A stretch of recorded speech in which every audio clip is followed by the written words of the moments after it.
အခုကျွန်တော်တို့ desktop ကိုပြန်သွားရအောင် desktop ကိုပြန်သွားရင်Linux မှာ home ဆိုရင်ဒီ key လေးသုံးပါတယ် pwd ဆိုရင်ဒါဆို home ထဲကိုရောက်သွားပါပြီ delta key type 1 key လို့ခေါ်ပါအဲ့ဒီ key လေးသုံးပါတယ်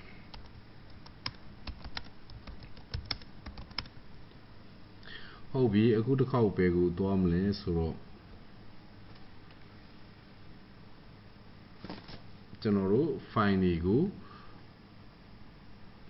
ဘယ်လိုလုပ် machine လုပ်မလဲဆိုတဲ့ဟာကိုသွားပါမယ် file တွေမှာ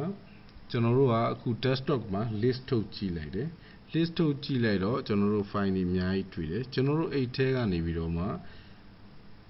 အခုတင်ပြမယ်ဟာတော့ asterisk ဖြစ်ပါတယ် asterisk တခု sorry asterisk တခုနောက်တစ်ခုကတော့ question တခုဖြစ်ပါတယ် asterisk ဆိုတာဘာအဓိပ္ပာယ်ရလဲဒီကောင်က0ဒါမှမဟုတ်ရင်0ထက်ပိုများတဲ့ character အရေးအတွက်ကိုဆိုလိုပါတယ် asterisk เนาะအားလုံးလို့လည်းအဓိပ္ပာယ်ရပါတယ်တစ်ခါတလေမှာနောက်တစ်ခု question ဆိုတာကတော့ any character ဘယ် character ဖြစ်ဖြစ်ဆိုတဲ့အဓိပ္ပာယ်ရပါတယ်အခုဒီ ls ဆိုရင်ကျွန်တော် ls command သုံးပြီးတော့ ls နောက်တစ်ခါထပ်ကြည့်ပါမယ်ဒါပေမဲ့ကျွန်တော်က a နဲ့စတဲ့စာလုံးတွေပဲလိုချင်တယ် a နောက်မှာ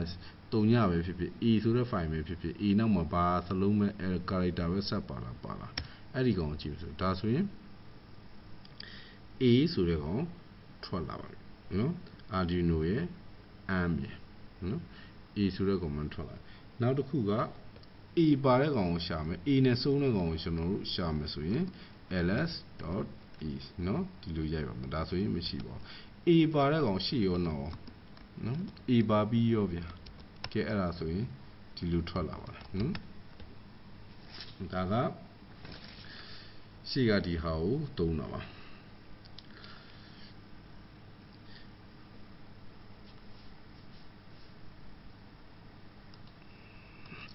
question ရော any character ပါအဲ့တော့ ls question 3ခုထည့်လိုက်ရင်3ခုဖြစ်တဲ့ am နဲ့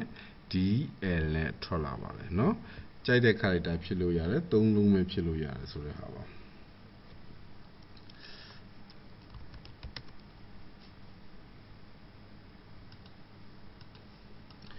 နောက် brace expansion ဆိုတော့ကျွန်တော်တို့ curly bracket နဲ့ကျွန်တော်တို့ရေးလို့ရတယ်ဥပမာကျွန်တော်တို့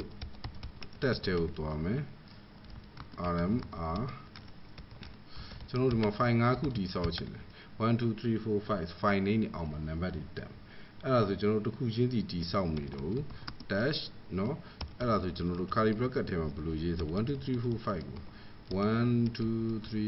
4 5ဒီလိုရေးလို့ရတယ်ဗျအဲ့လိုမှမရေးချင်ဘူးဆိုတော့1ကနေ5ထိဆို1 .5 ဆိုပြီးသုံးလို့ရတယ်ကျွန်တော်လုပ်ပြပါမယ်ကျွန်တော်လုပ်ပြမှာဆိုတော့ဥပမာ dash bsa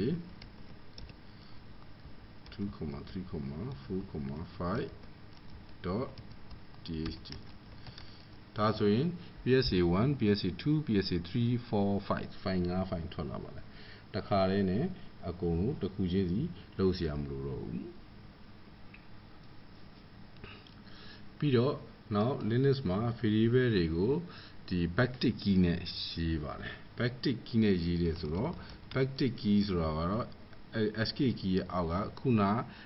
tilt key လေးပါပဲသူ့ကိုtick key နဲ့အတူတူပါပဲအောက်မှာ shift ခံနှိပ်ရတာပေါ့နော်အဲ့တော့ကျွန်တော်ကြည့်မယ်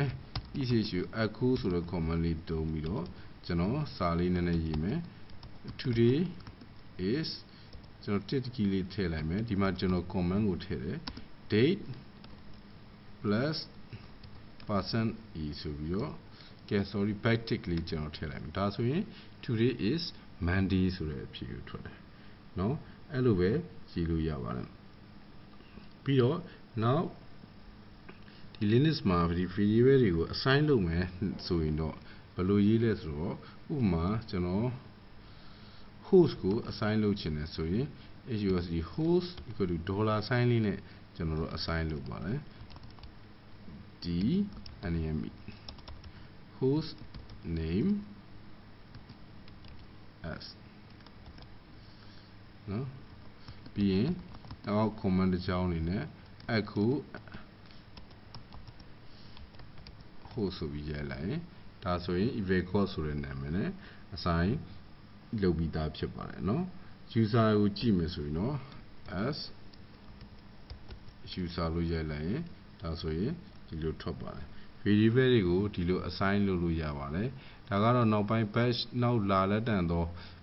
bash programming တွေမှာပါလာပါလိမ့်မယ်